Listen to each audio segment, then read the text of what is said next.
عزیزان محترم ہم اپنی توجہ کریں کہ ہمیں دنیا کہاں کھینچ رہی ہے، حقیقت کیا ہے، پھر پیچھے کیا ہو رہا ہے۔ اور وہ ایسا نہیں ہے دشمن غافل نہیں ہے، دشمن گھروں تک اترا ہوا ہے، دشمن ہماری تنہائی میں اترا ہوا ہے، دشمن ہمارے ہاتھ میں ہے، اسمارٹ فون ہمارے ہاتھ میں ہے، دشمن اس کے ذریعے سے ہمارے نفسوں کو کنٹرول کر رہا ہے، جب دل چاہتا ہے نفس برباد کر دیتا ہے۔ اور ہم نے بھی اپنے آپ کو اتنا ہلکا کیا ہوا ہے کہ ہم بھی اسی کا شکار ہو چکے ہیں۔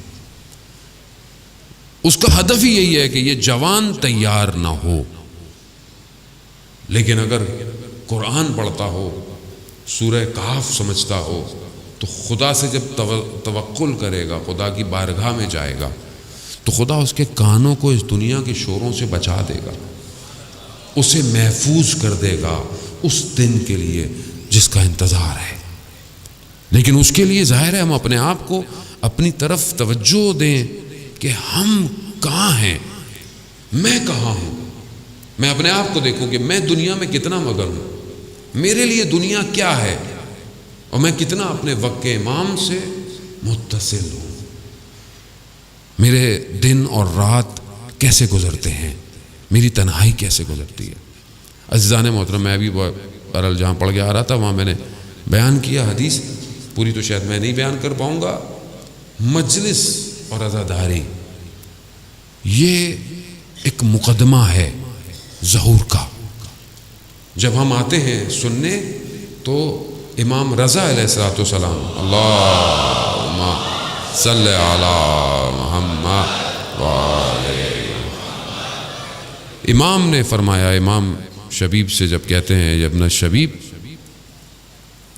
کہ پہلی چیز گریہ ہے، رونا ہے سید الشہداء پہ، یہ انسان کو پاک کرتا ہے، انسان کو اندر سے طاہر کرتا ہے، اور یہ طہارت آپ کو پھر آگے لے کے جائے گی، کیونکہ جن کے پاس ہم نے جانا ہے خدا نے نجاست کو ان سے دور کیا ہوا ہے۔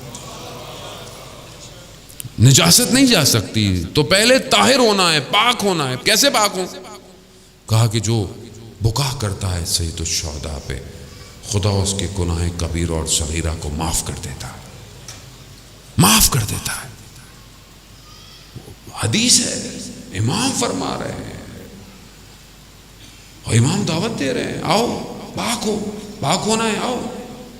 آیت اللہ شمس الدین بیان کرتے ہیں، بہت بڑے عالم دین تھے، آیت اللہ تھے۔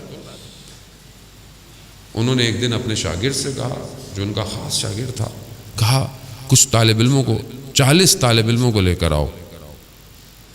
لے آئے، ایک ایک کر کے کمرے میں بھیجا۔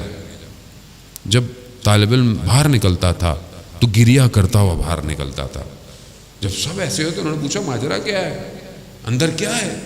کہا کہ جب ہم اندر جاتے ہیں تو اتنے بڑے آیت اللہ ہیں، اتنے بڑے عالم دین ہیں، ایک رومال ہاتھ میں ہے، اور کہتے ہیں امام حسین کا نام لیتے ہیں اور کہتے ہیں کہ امام حسین پر گریہ کرو، اور جب ہم گریہ ہوتے ہیں تو اس رومال سے آنسوؤں کو صاف کرتے ہیں اور کہتے ہیں کہ یہی میں اپنی قبر میں لے کے جانا چاہتا ہوں۔ ایک گریہ، ایک آنسو، عزیزان محترم، خوب یہ انسان کو پاک کرتا ہے۔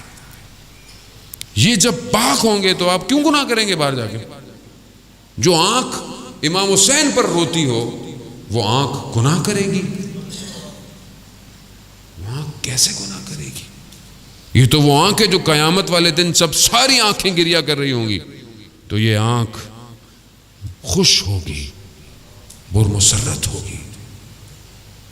تو ہم پہلی شرط بکا، جو ہمیں محنت نہیں کرنی پڑتی ہے، یعنی ہم کوئی محنت نہیں کرتے پورا سال۔ ہوتا ہے نا کہ انسان 40 دن کو عبادت کرے تو پھر کسی کمال پہ پہنچتا ہے، نہیں، ہم تو یہاں آتے ہیں، امام کا نام آتا ہے، ہماری آنکھ میں آنسو آ جاتا ہے۔ کیوں؟ امام نے کربلا میں کمال کیا ہے،